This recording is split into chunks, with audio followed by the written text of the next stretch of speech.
Welcome back to the Raising Type 1 podcast. Today we're talking about something that almost every Type 1 parent carries quietly, that tension between teaching responsibility and protecting childhood.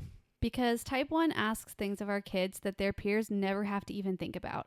Counting, checking, noticing their bodies, making decisions that most adults don't want to make for themselves. And as parents, we're constantly walking this tightrope.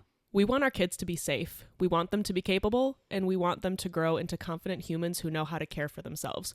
But we also want them to laugh without thinking, to play without calculating, to be messy, distracted, carefree kids. There's a fine line between teaching responsibility and stealing childhood. And the hardest part is that there's no universal rule book. What feels right one day might feel like too much the next. This isn't a one-time decision, it's a daily negotiation shaped by age, personality, burnout, and fear. Today, we want to talk honestly about that line, where responsibility matters, where we draw boundaries, and how we can intentionally protect childhood without ignoring the realities of Type 1. If you've ever wondered, am I pushing too hard or am I not preparing them enough? This episode is for you. Welcome to Raising Type 1, a podcast for parents navigating life with Type 1 diabetes. Honest conversations, shared experiences, and reminders that you don't have to do this alone. Okay, so let's start here. When do you feel like was the first time you realized you were walking this line between like what Paxton needs to learn and what you wish he didn't have to carry yet as a 7-year-old? That's a good question. I don't know. I feel like there's so many different opportunities. To some degree, I feel like you could even say stopping them from playing during a low. Right. As dumb as that sounds. Obviously that's not necessarily teaching responsibility, but I think that is a very prevalent thought that I have when I have to pull him from activity, whether it be just running around the house or whether it be from sports because of a low. That's something that he recognizes as different. That's to some degree stealing his childhood. Not that that's the line we're talking about crossing, but yeah. And I would say that is in a sense teaching responsibility, because you are saying hey, this is your health, something's going on with your health, we have to make the responsible decision to step away from this fun thing that you're doing and handle what needs to be handled so that you can be safe. So in a way, you are kind of teaching that responsibility in that scenario, even if you're not realizing that you're teaching it. Because I think the hard thing about it is they do have to learn at some point, right? They're going to live with this their whole lives. So it's kind of a requirement at some point to learn all the ways that they need to be responsible to keep themselves safe and healthy and alive. But they also need to just be kids, and not just need, but deserve to just be kids. And so it's really tough because what's the line between the two? Yeah, and I just came up with another one too. I think a big one for us that kind of directly affects Pax a lot for some reason is when he's around the house and his phone is not near him and it won't read from the other room. And so I'll ask him to stop whatever he's doing to go get his phone. And he throws a fit about it. Yeah, actually, when we first started talking about this episode, Wells's phone was the first thing that came to my mind. And I think about this all the time when I need to dose him for a meal. And I'm like, hey, go grab your phone. Where's your phone? Can you bring it to me so I can dose you? Or if he's been playing upstairs and he left his phone up there when he came back down or something, what other 5-year-old is responsible for keeping up with a cell phone? None. My 12-year-old does not even have a cell phone. And so it's not something he should have to be responsible for. I shouldn't be having to ask him to keep up with the device nonstop. But the reality is too, he needs it. It tracks his blood sugar. It gives him insulin. To a degree, his life is kind of in the hands of that cell phone being near him and working. I agree. I think too, what I find myself feeling is annoyed in those moments where I'm why can't you just keep your phone near you? It's really not that hard. But then I'm I have to take a step back and be well, wait a second. Yeah. It is that hard. They shouldn't have to think about something as silly as making sure they have their phone on them. And don't get me wrong, I've now started putting a spy belt on Paxton even just when we're around the house, because it's just one less thing that he has to worry about. Like, is it the most comfortable thing? Maybe, maybe not. Half the time I feel like he forgets he's wearing it. Yeah. But then it's one less thing on his mind. It's one less thing on my mind. I know that I'm going to be getting consistent readings. I know when it's time to, let's say, dose him for lunch. I know exactly where that phone's at. Yeah. And it's one less thing that you have to like nag him about too. Like, yes, you don't have to be constantly reminding him that there's something he needs to be responsible for. Yeah. I hate the nagging. I don't like it. I know, it's so hard. And I feel like when I think about responsibilities for a typical, honestly, this is applicable, I think, for any age group. Like, even if your child is not a 5-year-old that has type 1 diabetes or a 7-year-old that has type 1 diabetes, even if your child is a 12-year-old that has type 1 diabetes or a 16-year-old or an 18-year-old, this is applicable, right? Because they, no matter the age, for their whole lives are going to have these added responsibilities in their life. Most adults go through life with adult responsibilities, not adult responsibilities and their literal health in their hands and lives in their hands nonstop, 24/7. And so no matter the age, type 1 diabetes brings this added responsibility. So I'm not diminishing that, like, just to, carry a cell phone around, but it's like it's teaching them at this very, very young age that they are going to have an added responsibility that not everybody else around them has for their whole lives. So in your personal opinion, do you feel more pressure to push responsibility or to protect childhood? I feel like right now protecting his childhood. And I think I feel that way for a couple of reasons. Number one, this is Wells's last year without being in public school. And I feel like with all of my kids, I have really cherished like the last year of them being home with me and just wanting to like soak up memories and moments with them without pressure or responsibilities or whatever. Like, I want to just kind of soak that in with them because I know I'll never get it again. And so part of it is that, like, part of it is I don't want to push heavy responsibility in this like last year before he becomes a school age child going to kindergarten and having those responsibilities.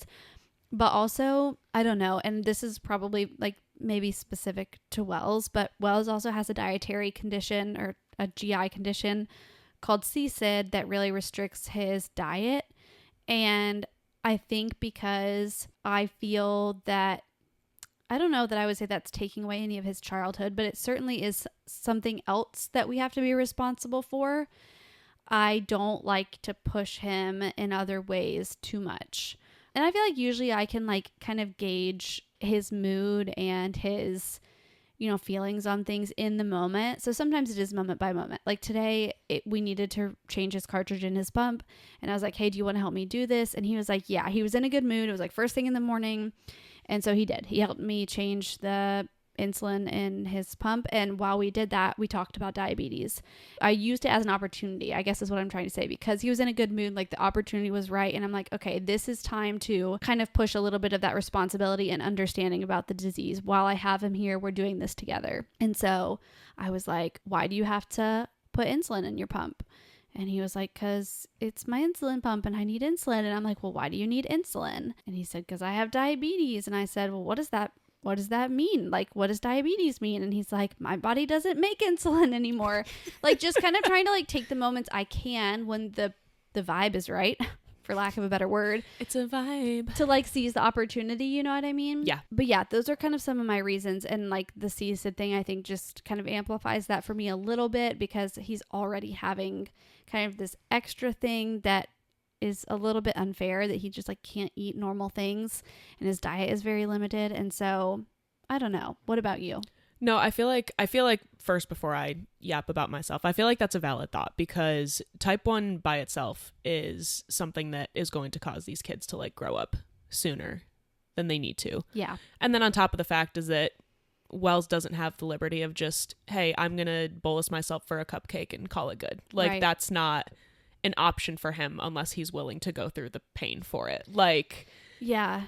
I mean, a cupcake would probably destroy him. Like when we were in Disney this past November, we decided to get the boys dinner out at the parks. I don't know if you remember this, but we were at one of the little like quick stop restaurants and there really wasn't anything Wells could have there, but I wanted to get him something because the other boys were getting something there. And I got him a cup of fruit and the only fruit they had was pineapple.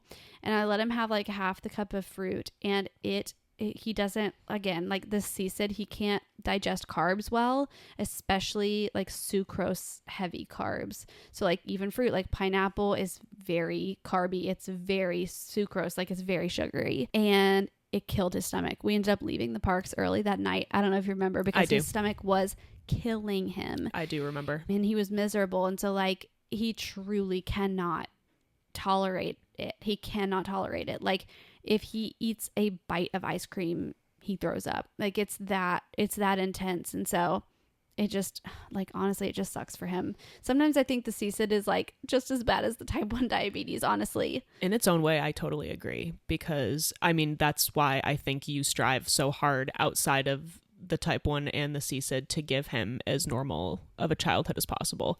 Yeah. I definitely try. And maybe that means saying yes to more things than you'd like to, or trying to make up for it in other ways. But I think that's all part of the balance that we're actually talking about. Yeah, for sure. I think he's definitely babied more than any of my other kids ever were. And granted, he is the youngest of 4. So like, I think some of that would have probably come just like naturally by being the youngest of 4 kids. But he definitely is. Like, we definitely do say yes more to him. We feel bad when he gets hurt or like something happens or he doesn't get his way than I do with my other kids, because I'm like, God, he's already going through all these other things. Like, you know what I mean? I don't know. It's not the greatest probably mentality to have, but it's just where we're at right now, honestly and truthfully. I mean, valid. So I feel like I would feel the exact same way if we were in the same position. Yeah. What do you feel like you guys are balancing right now? Like, if you leaned one way or the other, more responsibility or childhood? I want to say right now we're kind of in a weird like ebb and flow. Like, Pax is 7 now. He's had type 1 for almost 4 years. So he realistically could probably do mostly everything by himself if I allowed it, other than like, you know, obviously we're not bolusing unsupervised. We're not doing any of that stuff, any crazy stuff. Yeah. But like, he knows how to change his site. He knows how to change the insulin in his cartridge. He knows how to poke his finger. He does probably 90% of his finger pokes by himself now, not counting overnights, because obviously I'm not going to make him wake up in the middle of the night and poke his own finger. Yeah. Like, he is such a heavy sleeper. That would be hilarious. But I feel like I am trying very hard to find that balance, because yes, while we have the liberty of homeschooling, so he's with me all day. He doesn't have to go to public school, and he doesn't have to be responsible for any of his own care. He doesn't have to advocate for himself at school. Since I kind of have all of those liberties, like, I'm truly trying to find like a good balance. But like you kind of said, I go based off his mood. There'll be some mornings he wakes up and he's like, hey Mom, can I make my breakfast, and can I learn how to dose myself? And I'm like, absolutely, yeah, sure, like let's do it. But then there's other days where I'm like, hey, go poke your finger, and he's like, can you just do it for me? And I'm like, well, yeah, like, obviously. Yeah, if you're going out of your way to ask because you just like are not in the mood that day, of course. Yeah. I feel like a lot of it is kind of based off of, I mean, for lack of a better word, what the vibes are. Because, you know, sometimes you're just not in the mood. Agreed. And I feel that. Sometimes I'm not in the mood either. So that's fair. Yeah, but I think while still trying to use those good moments to, you know, educate him about type 1 and about his type 1 specifically, and teaching him all the things that he needs to know how to do later in life on his own, I still do try to protect that childhood as much as possible, even if it's just taking the weight of the management off of him. And honestly, like, I can see this kind of shifting to the older they get, because at some point they do have to learn. So unfortunately, like, I think in the right situations, it does need to be pushed, kind of. But I just don't know, like, with typical kids, I don't, people give me crap for saying like normal kids or typical kids. Yeah, I've gotten so many hate comments about that. I don't mean it like our type 1 kids aren't normal, but like they're not. They're not. Like, I don't mean they're aliens. I just mean that they aren't a typical child. That's just the truth. I'm sorry if that offends you, like, truly, but I don't know. That's just my viewpoint on it. Anyways, with like a typical kid, and I don't know, like, your kids are a little bit younger than mine, but like my 12-year-old and 10-year-old especially, at the ages that they are, I'm kind of asking myself what responsibilities to give them, what chores to give them, like how much can they handle, how much screen time can they handle, how can I get them to do their laundry independently? Are they responsible enough to get themselves ready for school in the morning at this point, to get up, have breakfast, do their chores, etc.? Like, those are kind of the things I'm toggling around in my head at their ages. And with type 1 diabetes, I think it adds an additional element onto that of, yes, I'm still raising this child. I still need to teach them how to be a good human and, you know, make good choices and be kind to friends, etc. And then you're adding in, and also I need to teach them about their lifelong disease that they have and what are the right steps for that and the right timing for that, and how much can they handle? How much should I expect of them? It kind of adds this additional element onto obviously parenting overall, but even the things like that of you're already teaching your children responsibilities and how to do life, and then you're adding this really big thing on top of it too, because it keeps them alive. Yeah, I agree. Do you have any responsibilities for Paxton right now that feel like non-negotiable in your house? Like specifically related to diabetes or just related to... Yeah, no, specifically related to diabetes. Because I don't feel like we have any for Wells right now, but I can think of things that at some point will be non-negotiable in our house. I don't know that anything is technically a non-negotiable, because that would mean that it's to some degree like done perfectly most of the time, and there is definitely not a lot of that going on in our house. I think the biggest ones that like I would like to become non-negotiables is the fact that he keeps track of his phone. I feel like that's a big one. I don't know. I feel like it's so hard because I don't want to think about putting any of this mental load onto him. Yeah. And I know it's inevitable, but like I struggle sometimes with just like with his reaction when I ask him to poke a finger. Yeah. And I don't want him to feel that way.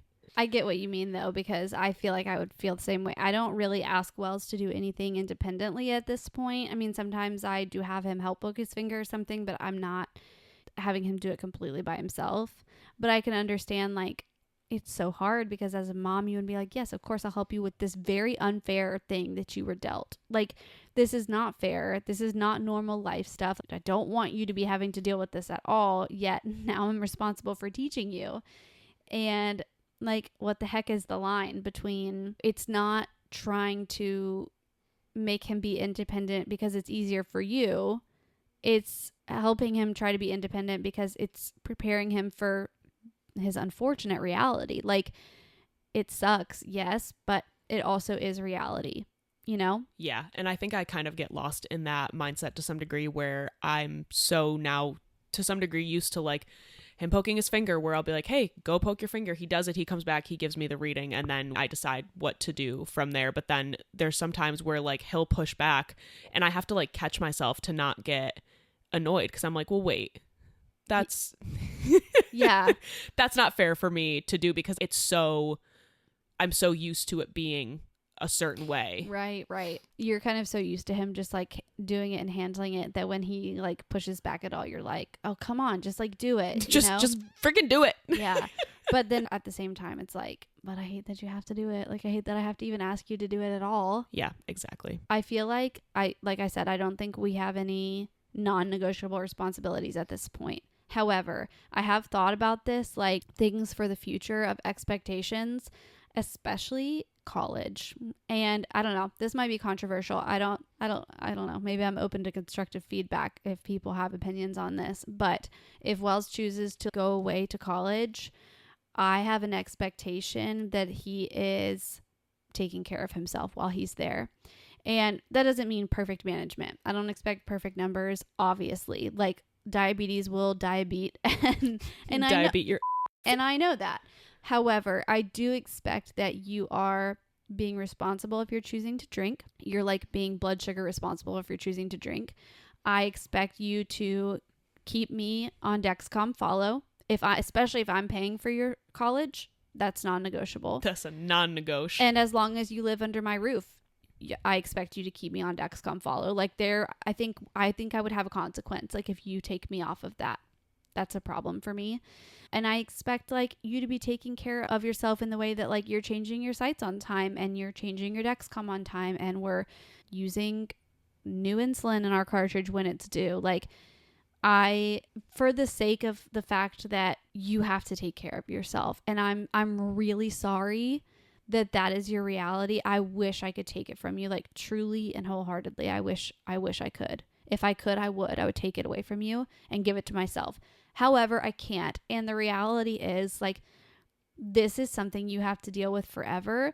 And for as long as you're living under my roof or at college that I'm paying for, my expectation is that you take care of yourself in the same way that, like, I would expect any of my other kids to, like, take a shower and eat 3 meals a day and keep your dorm tidy. You know what I mean? I don't know. Yeah. Maybe that's controversial but at the same time, like, I just don't feel like your health and well-being is not negotiable. You know what I mean? Yeah, no, I completely get you. I am pretty much on the exact same page when it comes to, I mean, we joke all the time that we're going to be on that follow-up until the day we die. And I mean it. And we mean it. Like, it's a joke, but it's not actually a joke. It's not actually a joke. We just say it's a joke to make ourselves feel better. That's right. But no, I feel the same way, and I know that Tyler and I have had very similar discussions to this. We don't ever want Paxton to have to worry about, like, affording any of his medications for his type 1. Like, that's something that we want to do, but also, like you said, like, you unfortunately have to take care of yourself. Yeah. And I'm curious to see how the future plays out for our boys being diagnosed so young. And the fact is that, yes, not saying that, like, mental load and burnout won't absolutely be a thing, but they quite literally don't know anything different. Yeah. Versus, let's say, someone that got diagnosed as a preteen or a teenager, where they had essentially a good chunk of years that they are able to, like, cognitively remember that they weren't living with type 1. And so I wonder if it's going to be any, like, less easy for our boys to resort back to the fact of, like, oh, well, I'm just not going to do this. Like, I miss when I didn't have to do this, so I'm just not going to do it. Like, they've always had to do it. And I feel like we are both doing our damnedest to, what's the word I'm looking for? Instill. We're doing a very good job attempting to instill a healthy relationship with type 1 for the boys. Yeah. We're not perfect. No. And we talked about this last episode too. But I'm very interested to see how that plays out. Yeah, I mean, obviously getting a type 1 diagnosis at any time in life is terrible, and I wouldn't wish it on anybody. I do think if I had a choice between an older child getting diagnosed and a 3-year-old getting diagnosed, I would pick the 3-year-old every time. Mostly because I have mourned the life that maybe I thought Wells was going to have. Not even the life, but, like, the childhood that I thought Wells was going to have. And there's a lot of emotions and grief surrounding that. But he doesn't have to. Not in that way. Like, I'm sure he will go through his own, like, emotional processing of having type 1 diabetes and, like, how that makes his life look different. Like, I'm not negating that. But he, like you said, he didn't have to ever feel the emotions of, well, just last week I could eat a cupcake with no insulin and now I can't. He never had to go through that. And I can imagine that is really, really difficult for, you know, a 10, 11, 12, 16-year-old to kind of have that life stripped away from them in a way, and to want to resort back to that in difficult times because they know what they're missing out on, in a sense. Yeah. It's like FOMO to some degree. Yeah. 100%. Like, oh my gosh, I miss when I could just eat a bowl of cereal without a second thought. Like, screw it, I'm going to do it. But, like, Wells has never thought about sneaking food or anything like that because he doesn't know that that's even an option. Like, he doesn't know that that's... I was going to bring that up, too. That's an option. And granted, you know, they're only 5 and 7, so they've still got a good chunk of difficult childhood years ahead of them. We probably sound like newborn parents right now that are like, parenthood is so easy, and when I have a toddler, they'll never fall on the floor in a store and cry. Like, no, well, I'll never give my kids screen time. They won't know what an iPad is. Like, that's probably how we sound right now. Use is just a noob. Yeah, that's what Wells likes to tell me. Use a noob. That means newbie, if anybody was wondering. I had to Google it. He is a pro hacker. And uses just a noob. And I is just a noob. That's what he told me when I was looking for a movie on the TV the other day for him. He was like trying to tell me what app the movie was on or something. I couldn't find it. I was like, I can't find it. He was like, just call daddy. Daddy will know. So I did, and I finally found it. And he looked at me and said, that's why it took you so long to find it. You's just a noob. Cool. Cool. Thanks for that. Thank you so much. Anyways, I have a really good friend that we have been friends for, like 8 years now. And her kids are really close in age to mine. And, we've been friends for a really long time. And just a few months ago, her oldest daughter was diagnosed with type 1 diabetes, which is just like the craziest thing in the world. Like, we have been friends for so long. We were friends before Wells was diagnosed. And like, what are the odds that both of our children have type 1 diabetes? Anyways, her child that was diagnosed is older. She's 11, and I think there's been some sneaking incidents and stuff like that, sneaking food and things. But like, if I was 11 and got diagnosed with type 1 diabetes, like, I think I would do the same thing. Yeah, I can't say I'd blame her. At 11, you're like not responsible enough to be like, no, this is a bad decision. You're just thinking like, yeah, I want that sweet treat downstairs and I don't want to take a shot for it, Yeah. So I could just, like, I empathize with parents that have kids that are diagnosed older, because I think that probably comes with, they each come with their very own set of unique challenges. Obviously having a young child does too, but I can imagine that that's really, really difficult. How do you frame responsibility without using fear? Like, and this is hypothetical. How? Like, I'm truly asking, like, how do we as parents frame responsibility without fear? Because sometimes I find myself using fear when Wells doesn't want to finish food that's on his plate or something. I'm like, well, you're going to go low. You're going to go low. And what happens when you go low? What can happen when you're low? You know what I mean? Like, he knows that there's a fear of going too low and like things that can happen. So I certainly find myself using that as a tactic sometimes. I think there's a time and place, because there are very detrimental consequences if type 1 is not managed correctly. Yeah. So I think trying to find the age appropriate fear, if you will, to kind of start to embed in them that this is why it's so important that you take care of yourself and that you need to take it seriously. It's not just something you can ignore for days at a time or let roll off your back or decide, hey, I'm not going to take any insulin today. But yeah, if you have the answer to how you frame responsibility without using fear, drop it in the comments, because we're looking for it. Yeah, that's definitely a struggle of mine. And I feel like I go to it too soon. But at the same time, like, I do want him to understand, like you were saying, the consequences are detrimental. So it's such a tough thing to balance. What kind of things do you intentionally keep as a parent responsibility? I know since Wells is only 5, that's probably the majority of things. But like, if you were to start passing things off, what are some things that you would intentionally keep as solely your responsibility? I think overnight stuff, probably for a long time, will stay a parent responsibility, just because I know how important sleep is when you're a child and you're growing.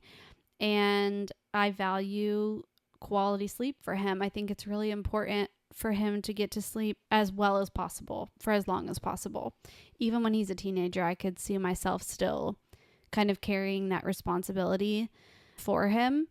So I would say overnight, treating lows or treating highs or whatever. I don't know what else. What about you? I'm definitely on board with the overnight stuff. I feel the same way. I value him getting as much sleep as humanly possible, especially once they're going through puberty and all of that. Yeah. It's obviously somewhat detrimental as well. And there are some nights that you can't really help with diabetes interrupting your sleep.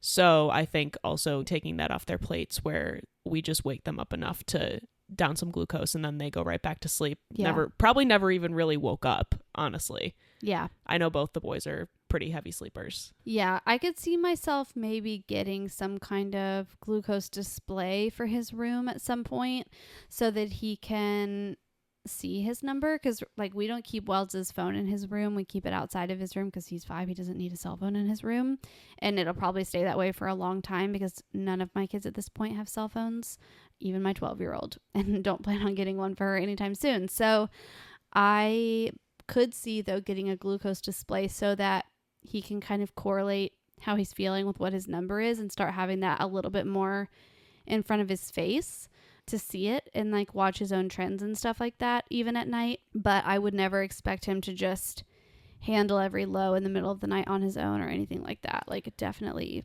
am fine helping with that for a long time. You kind of read my mind on that, because I was actually just thinking about this, I think the other day. I was thinking about getting Paxton one of those glucose displays where it doesn't have a number. It's not like anything for him to like obsess over or anything like that. It just correlates with like, hey, there's a color. How do I feel compared to, you know what I mean? Yeah. Green and range, whatever the other colors are. I haven't looked up the display enough to know. I think it's like green, purple. But it's like, I feel like that's like a great introduction to them that doesn't attach numbers to it, but it starts to kind of allow them to start feeling and listening to what their body is telling them. Yeah. I love that idea. I hadn't thought about that one, and the fact that seeing an actual number may attach some kind of emotion to having quote unquote good numbers or whatever. And I don't want that effect. I want him though to start paying attention to how he feels and when his number is a certain thing or whatever. I love that idea. I think that's such a good idea. Maybe we can get a BOGO deal if we get to it one time. Maybe. Have you ever let something slide with Paxton's like management or blood sugar or responsibilities or whatever so he could just continue being a kid in the moment? I think the specific thing that has been the easiest for us to kind of let slide to some degree has been giving treats on a not so great blood sugar day. And I think it's mostly because of either chalk it up to the fact that I feel bad that he has to deal with diabetes that day, or I feel bad that I've been like not up his because like it's obviously not his responsibility, but just like whether it be he's been like low all day or high all day, and I've kind of been like bossing him around a little bit more than usual. Like I think I kind of use that as like a band-aid. But also like you usually most times won't catch me giving like, I don't want to say high value treats because that make him sound like a dog, and that's not what we're going for here. No high value treats for you. But like we talked about this, I remember I think it was last episode, but like on Valentine's Day I gave Paxton cookie cake at like 8:30 at night. Yeah. And was that ideal? Hell no, it was not. Like on a normal day, I wouldn't, like, it couldn't be me. I would make sure it could not be me, actually. I would, be more strategic with timing and all of that stuff. But my husband had come back from the store right before dinner with the cake, and I'm like, and that's how it happened that night. And it ended up working out great, but not to anything that I did. It was just diabetes decided to play nice that night. Yeah. But I think like small things like that kind of feel like a big deal in the moment. Like I had like a borderline crash out. I remember telling you about the fact that I gave him the cake that late at night, but it worked out fine. And even if it didn't work out fine, he enjoyed the out of that cake. So yeah, to some degree, who cares? Like if he would have spiked and came back down, it would have been fine. Like it's right. I need to get better about like big picture management, like the 80-20, like realizing that like one spike out of a perfect graph, not perfect, a very good graph that day isn't the end of the world. Yes, it bothers my anxiety because I'm like, oh, well, if I just would have controlled that one spike, it would have been a perfect graph. But it doesn't matter because he's a kid and he deserves to be a kid. And in actuality, that singular spike, or maybe it was a completely day and the 5 spikes that he had it's all going to come out in the wash at the end. Like it's not going to make or break his future. Yeah. And I need to be better about realizing that I don't need to be so harsh and like so aggressive with things as long as he's also having a good time. Yeah, I think it's really easy when you're looking at a 3-hour, 6-hour, 12-hour, or 24-hour graph to see the big picture of 20 years. Like, is this one bad day going to make a difference in the next 20 years? No, it's not. It's not, because most of the time you're doing an incredible job. So I understand that struggle, though. What does protecting childhood look like in real life for you guys? That's a tough one. I don't really know that I know the answer. I think it just is so day by day dependent. A lot of it is me having to give up a little bit of control and say yes, even when it makes me nervous, because it's important for his childhood. Like, sports. He's playing a second season of baseball. He's so excited about it. I love that for him. I'm not looking forward to it. Baseball, last season, he spiked to like 200 every single practice and game. I don't know if it was adrenaline. I don't know if it was activity. I really don't know. But this season, he has 2 practices / games a week. Last season, it was just 1. So, like, I know I'm going to have to deal with that this season. But to me, making the decision to say, absolutely, yes, you can play baseball again, like, that's not even a question, is protecting his childhood in a sense, because the only reason I would even think about being like, oh, are you sure, is because of his diabetes. And I'm not down to say no, because I would never say no because of that. Absolutely, you can play baseball. We will figure it out.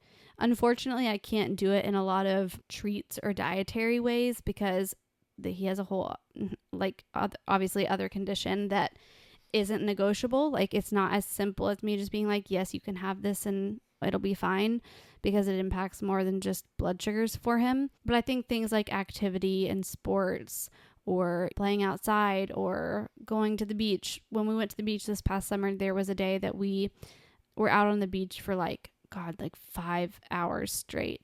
And managing beach blood sugars is really hard. We were out there through a meal, like we were out there on the beach for lunch. And so just little things like that I obviously knew that was going to be hard, like for us to stay out on the beach and dose a meal out there. And I was trying to give him basil, but not give him too much basil, and whatever, kind of balancing that, and swimming and playing in the sand, and he's in the sun and this, that, and the other. But it was worth it to protect that moment in his childhood. So those are kind of things that I think I have to make kind of a gameplay decision in the moment of, will this be hard? Yes. In the moment, yes. This will be difficult. Will I figure it out so that he can have this moment? Yes, 100%. Yeah, I agree. I honestly sometimes forget that making sure that like they can play sports, you know what I mean? Using that as an example, like I forget that that's just not a given sometimes. Yeah. But then I'm like, I find myself personally, at least, dreading sports days. Yeah. Because of the unpredictability, and you can do the same thing and you get different results. I mean, everyone knows how it goes with that. Yeah, I totally agree with that though. Like it seems like something so small and something so given. Like, of course you're going to let your kid play a sport, but these are things that type 1 parents are thinking about. It takes a lot more work and mental energy to prep for a sports day for a kid that has type 1 diabetes. So, but it's worth it to say, yes, of course you can do that. But it is hard. Like, there's thought that has to go behind that. Obviously, Wells and Paxton aren't doing a whole lot independently at this point. But do you feel like you have ever had a time where like you could tell Paxton was like burnt out or overwhelmed with diabetes in general? I'm thinking of specifically nighttime, especially the past, what has it been now, 3+ weeks, that none of us have gotten a full night of sleep, whether it be from highs, whether it be from lows. And there was one night where I think I was probably in Paxton's room at least 10 times, like treating lows, poking fingers, whatnot. And I tucked him back in after I gave him his glucose, and I was like, try to get some sleep, buddy. He goes, well, I would try, but you won't stop coming in here. And I'm like, you're not wrong. I'm sorry. I'm trying my best. Trust me, I don't want to be coming in here either. I don't want to be in here any more than you want me in here. Trust me. We both do not want this to be happening right now. I would love nothing more than 30 solid minutes of sleep. But no, I think like the easiest way for me to tell that he's getting like overwhelmed is he gets very angry. He gets very cranky. He struggles to find words to express himself, and that's kind of when I can tell that like his brain is just going like a million miles a minute. Like he just doesn't want to anymore. He just doesn't want to do he just doesn't want to die a beat anymore, you know what I'm saying? Like retweet Paxton, retweet. Can't say I blame him. Me either. So given that, like, how do you feel like you can kind of open the door for emotional check-ins, or for him to be able to come to you and say, hey, I'm feeling overwhelmed, I'm feeling burnt out, or whatever, which I think this is an important question, especially as they grow up and are more emotionally aware of the like differences in their lives and like the things that they're kind of having to deal with. Yeah, I think there's multiple ways to do this. I think it can be kind of an ongoing like sit down conversation where maybe it's a little bit more structured and you kind of almost teach them ways to kind of check in with themselves emotionally, because sometimes they don't realize what they're feeling. Like I said, Paxton, like he doesn't realize he's feeling overwhelmed. He just is angry. He's just, his brain it just can't shut off, or he hasn't gotten good sleep or whatnot, or it can kind of be like a little bit more in passing. You ask them how they're feeling while you're poking their finger, or how do you feel about diabetes today? I think it needs to be a mix of both. Yeah, for sure.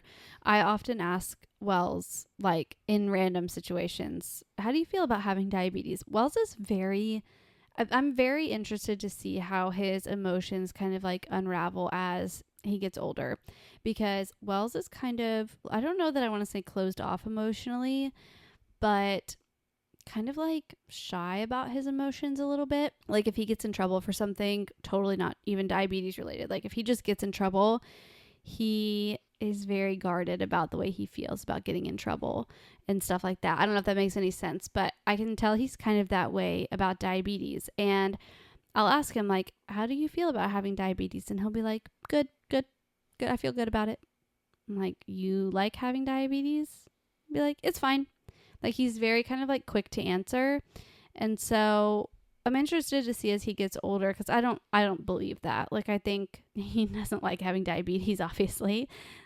I just don't know if it's him not giving it much thought yet, or if it's him not being ready to talk about it yet. And so I'm curious to see how that will like kind of look for him as he gets older, if he's willing to be emotionally vulnerable about it, or if he feels this need to not talk about it and like be strong through it. You know what I mean? Yeah, I get you. I wonder if it's just because like he just doesn't know how to process like all of those underlying feelings yet. Like, 100%. Yeah, it sucks, diabetes, but like how does he express that? So instead he's just like, whatever, like let's just drop it. No need to dwell. Yeah. Sometimes he'll say it hurts. Mm-hmm. Like when I ask him, how do you feel about having diabetes? He'll say it hurts. And I'll be like, well, what hurts? And he'll be like, changing my sight or whatever. So I can get that out of him sometimes, but there's not a whole lot of emotional depth. Granted, he's 5 and he just turned 5. So, I expect as he gets older there to be some more oomph there. Some more passion. Some more passion there. But it's interesting for now. He doesn't have a whole lot of like deep feeling on it.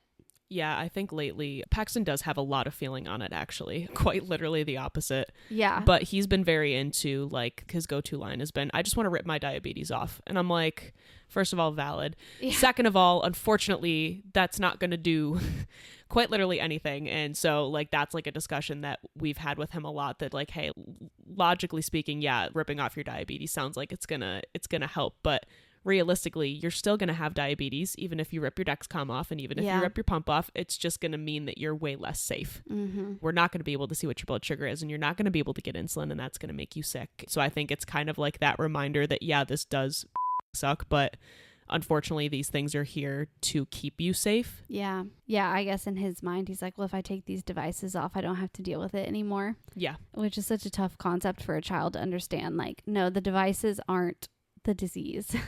The devices are what keeps you alive. The disease is internal, but that's a big concept for a little kid's brain. Yeah. So with all that being said, I think it's like so important just for us to realize that we're playing the long game here. Yeah. There's no rush to some degree to kind of force them into that role of responsibility when it comes to their management. We obviously want them to prioritize a good, healthy relationship with having type 1 and not thinking of it as this giant looming cloud over their head at all times. Yeah, for sure. I think like balancing, obviously teaching them what they're ready to learn and be responsible for at certain times, while also balancing that childhood aspect and making sure that that is kind of first and foremost, will only inevitably create the healthiest possible relationship with type 1 diabetes growing up. Like if we can make it feel like type 1 never necessarily took anything away from them, and all this responsibility was not just suddenly shoved down their throat, that is the ultimate end goal for a healthy relationship where they do feel like they can be responsible for it, or are ready to become responsible for it in time. I think I also want to touch on to the fact that every kid is completely different. For sure. like you may see, I know social media is the highlight reel for the most part, but like you may see a 9-year-old type 1 diabetic pretty much managing maybe completely on their own for the most part. You know what I mean? Yeah. And maybe you're like, oh, well, shoot, I have a 9-year-old and they can't even do half the things, or I'm not ready to give up control of those same things that other 9-year-old is doing. Like, comparison is the thief of joy. Mm-hmm. So I think it's also just so important to dial into your own kid. Like, obviously every kid is going to mature at different rates. Every kid is going to be mature enough to take on those responsibilities at different ages. So I think too, like, it's just so important to like more so do them the justice of making sure that you're giving them what they're capable of handling. Yeah, for sure. I mean, that's true even for any other kid, too. Yeah. Like, there are things that my 10-year-old can do now at 10 years old that my 12-year-old couldn't do at 10.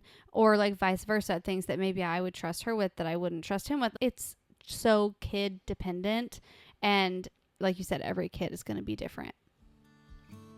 If there's one thing we hope you take away from this episode, it's this. There's no perfect balance between teaching responsibility and protecting childhood. Only constant adjustment.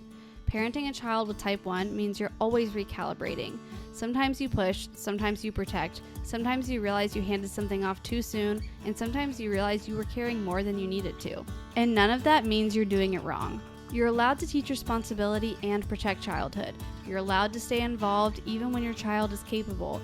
You're allowed to choose joy and normalcy and fun, even when it complicates management. Success isn't defined by perfect numbers. It's a child who feels supported. A child who knows mistakes don't equal failure. A child who feels safe coming to you physically and emotionally. And if you're listening to this wondering if you're getting it right, we want you to hear this clearly. You're doing more right than you think. Trust your instincts, give yourself grace as things change, and remember, you don't have to walk this tightrope alone.